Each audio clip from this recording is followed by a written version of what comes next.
All right, so from the Department of Corrections, I have been telling you guys that Chimaev was third in the national championships for Sweden, which is a big accomplishment. I'm now being corrected that he was a three-time national champion for Sweden, and where I got third from is from the junior division, which means when he was in high school and when he was still in Russia. Now, I'm not seeing the difference here. Okay, I'm being told he was a three-time champion. I said that he was third. Let's do the math there. So he came in third. You got first, second, third. How many fingers am I holding up? Or he was a three-time national champion. 1, 2, 3. I mean, it looks like we're saying the same thing, but if you guys are going to split hairs on this, I'll go ahead and play along. I will share this with you. That is significantly different. Coming up through Russia, and don't forget, that's what Khabib did. Khabib was just never a competitor. He went and competed in Sambo, but he grew up in the rooms. He trained with the best of the guys that went on and won the Worlds and Olympics, right? So his wrestling's right on point, as you guys have seen. I will share with you, if you were to take Khabib out, in all fairness, and it's hard to put Khabib in because Khabib didn't represent wrestling, even though he was a wrestler. Even though every takedown that he ever did came from wrestling, he says no, it came from Sambo. Well, then it's Sambo. That's it. Josh Barnett used to do this, trying to pay respect to catch wrestling. Nobody did catch wrestling. Nobody ever got anything done with catch wrestling. Josh Barnett claimed that he was doing catch wrestling. You can't tell him he's not. You got to represent what you're there to represent. So that's why I'm saying, when you want to talk about the great wrestlers who've come over to the UFC and done so well, I don't know that it's fair or accurate if you throw Khabib into that. Yes, he's out there wrestling. I see it too. Khabib and St. Pierre. The best MMA wrestlers that have ever done this sport, but neither one of them was representing wrestling. George was representing Jiu-Jitsu and Khabib was representing Sambo. I tell you this because the history of the sport says we have had waves within this sport that wrestlers dominate. That started back in 1994 when the first man that ever showed us wrestling could be effective in unarmed combat. His name was Dan Severn. But Dan Severn passed that torch in a lot of different directions. Whether that was to Don Fry, ultimately to Randy Couture, Mark Kerr within there, Mark Coleman within there, right? You had all these guys, Mark Schultz coming in. You had all these different wrestlers that were coming in excelling. That was one time period. There was a period of time not that long ago, it was roughly 2012, where wrestling was back. Just off the top of my head, but Johnny Hendricks and Chris Weidman both held world belts at the same time, and there was another one, it's just escaping me. Dominic Cruz. So wrestling had three different guys wrestling's had its waves. I submit for you right now, as I look at the heavyweight roster within the UFC, we are not represented. We do not have a wrestler. As soon as Daniel Cormier left, we do not have a active wrestler. Jon Jones would fill that void if he comes back, but he's not. I've just never really seen a time like that where wrestling is so unrepresented. But it is relevant. Why did the North Americans, why all those beautiful wrestling names that I just mentioned for you guys that you have memories of? Matt Hughes would most certainly get thrown to that. Guys that why were they all American? When we go off to the World and Olympic Games, Pan American Championships does not have near the credibility or acclaim that the European Championships have. The Eastern Bloc, when you start to get over to World and Olympic competition, they are a very dominant group. So if they are better, why do people not come from the Eastern Bloc to the UFC and or Bellator and take it over? There is an answer, which is their wrestling's not our wrestling. Important that you understand this concept.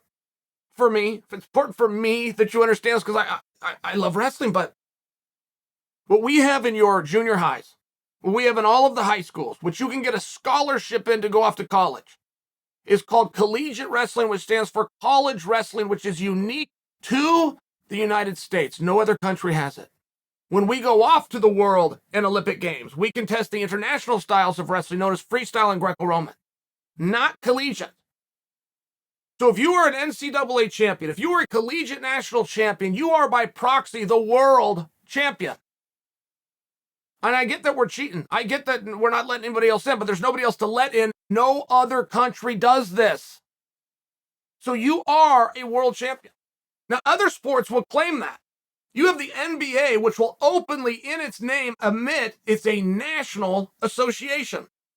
So ultimately, you have a national tournament. that not one person aside from the association itself will call themselves a national champion. They lie, and they say they're a world champion.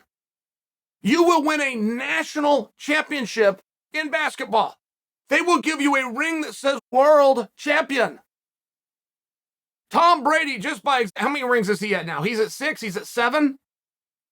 Won the National Football League. They admit it right in the title. This is a national game. Cuba does not get to send a representative. Lithuania does not get to send it to only here. But then when Tom Brady gets a ring, it says world champion on it.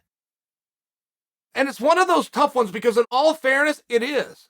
If nobody else does it, I mean, for whatever reason, participation does matter. If there is nobody to participate, I don't think so. I think when you're not allowed, I think when you're not invited, that's where the distinction is.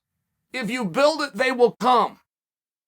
Therefore, the national champion of college wrestling should be declared the world champion. Particularly if you were to follow that with suit of the National Hockey League, the National Basketball Association, or the National Football League. But the one reason that the Europeans and the Eastern Bloc specifically don't come here and do well is because they operate under a different skill set. Yes, there is points and awards for a takedown, and that is the only thing that you guys see. And that's the only thing you need to see. In terms of wrestling within MMA, can you take the other person down? That's all the rest. You don't need to see the pummel. You don't need to see the hand fight. It doesn't matter anyway. The posture's different. You're upright. You're not bent over. The only thing you need to know about is who can take who down. But in this country alone, you are rewarded for keeping a guy there. And in this country alone, you are awarded for reversing and or escaping when you're on bottom. There is no incentive to stay there. There is no incentive to be lazy. There's no incentive to do anything other than get back to your feet or reverse the position and get on top. And that is why the foreign athletes have never done as well. They've never come in and been as completely dominant. I'm just answering the question for you. So as it does pertain to Chimaev, being third in the country of Sweden, as I stated and restated, is very different being third in the country of Russia, first in the country of Sweden. It's very different. It's a lot more accomplished. However, if I concede back to you that I got that fact wrong, my point does not change. The only thing that a wrestler from anywhere but North America would be able to represent in terms of his resume and his achievement is his ability to perhaps get on top. So it is very different. We're told from the practice room that Chimaev is a master on the ground. We're told he's Khabib-esque on the ground. That not only will he get you there, he'll keep you there. Not only will he keep you there, he'll beat you up from there. Not only will he beat you up from there, he'll tap you out from there. We're told that. We've seen him even in his last fight. He's got some skills on top. But to equate skills from any sport that you garner and gain purely from a practice room and think you can put that against a competitive athlete like Gilbert Burns.